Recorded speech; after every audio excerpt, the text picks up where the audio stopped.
The news, good evening. The President of the Republic, Wavell Ramkalawan, has signed into law the Seychelles Civil Code Act 2020. The signing took place at State House this morning.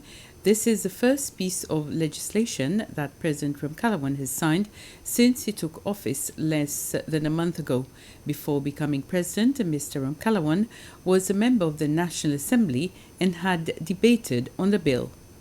The honor to assent to the Civil Code comes also with the fact that from what I learned as we debated on the code was that after the Constitution, it's the Civil Code that is the second most important piece of legislation. So again, I feel proud to have been the one to assent to the Civil Code.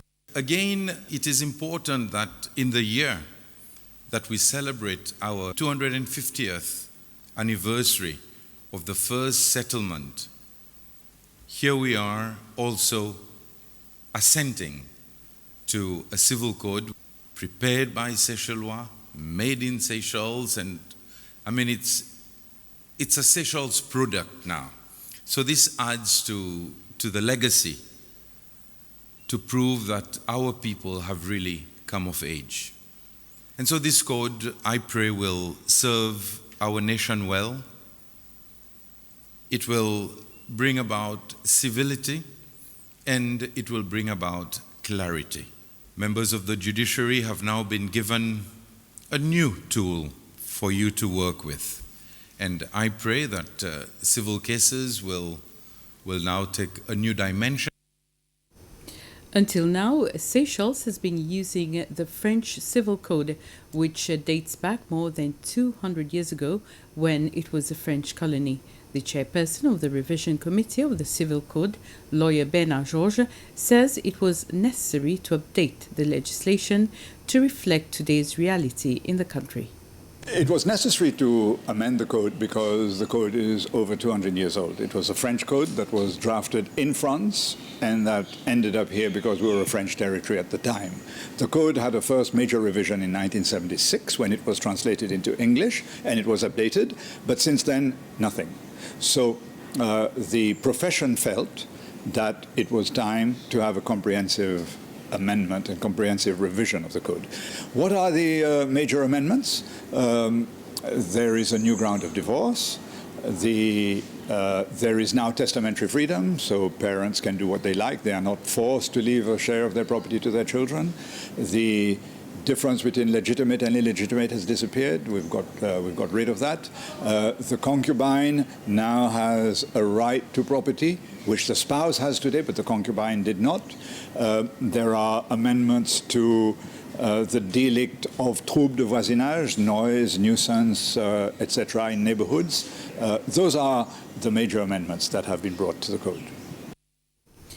The new bishop of the Diocese of Port Victoria, Alain Harel, arrived in Seychelles from Mauritius this morning. He is accompanied by Cardinal Maurice Piat, who is the president of the Conference of Bishops of the Indian Ocean. They were welcomed upon their arrival by Bishop Denis Vier. Both Bishop Harel and Cardinal Piat have gone straight into quarantine, one at the bishop's house and the other at Beauvoir-la-Misère, until the health authorities give them the go-ahead for movement. To note that it is on the 8th of December that Bishop Harel will officially become the new bishop of the Diocese of Port Victoria.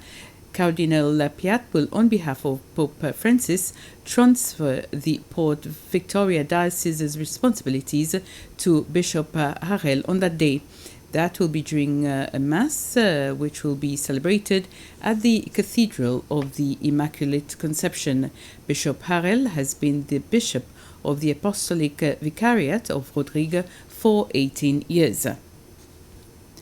The Minister of Youth, Sports and Family, Marie-Céline Diallo, says that the Seychelles National Youth Council needs to work as a council and not an agency. She said this following her visit to the council this morning at the ex-SACOS Tower building. Minister Zialo met and discussed with staff from different sections such as programs, community work, as well as the Secretariat, where they pointed out the Council's strengths and challenges. When talking to the media after her visit, she said that once the SNYC is transformed, then the youth can be integrated into other ministries' work. I think it was a very good visit. I had the chance, because I am new to the portfolio, had the chance to really talk to the workers, to the leaders, to hear what are some of the things that are happening, because a lot of times, we hear only bad things, but also I wanted to hear some of the positive things that we can amplify, listen to them, listen to their aspirations, and at the same time, also get them to be familiar to my philosophy and the vision for this portfolio. So I think in general it went really well. The emphasis will be on restructuring, looking at how we make the council a council rather than an agency. The Minister for Agriculture, Climate Change and Environment, Flavien Joubert, visited the Extension Services Centre, the main agriculture store, the Pig Genetics Centre at Constance, and the Crop Research and Development Station at Anspoilo today. During his visit, he was briefed about the services and work of the various facilities and employees in the two areas. A lack of storage capacity at the agricultural store at Constance and challenges to produce more piglets at the Genetics Centre to meet the demand of farmers are among the issues that came up. Mr. Joubert says that he will work with the Seychelles Agricultural Agency to help improve the efficiency and the various facilities. Of course, there are many issues at different facilities. For example, at Gantas, the buildings are not of a very high standard. The storage facility is a very critical one, and have been shown how limited the space is over there. And I think there is a serious need for us to look at improving the space available for storage of bulk materials. Pig Genetics Centre, they are moving along with a very good program. Now they have got artificial insemination as part of their work that they are doing there. They are trialing the process. And I think if they are able to do that procedure together with farmers, we will see improvements in the way we do livestock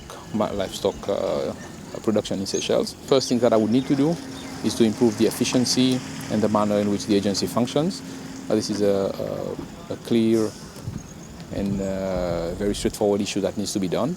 We need to make sure that the agency can deliver to the expectation of farmers, and that they can report back on the progress they have made under the different national objectives when it comes to agriculture production.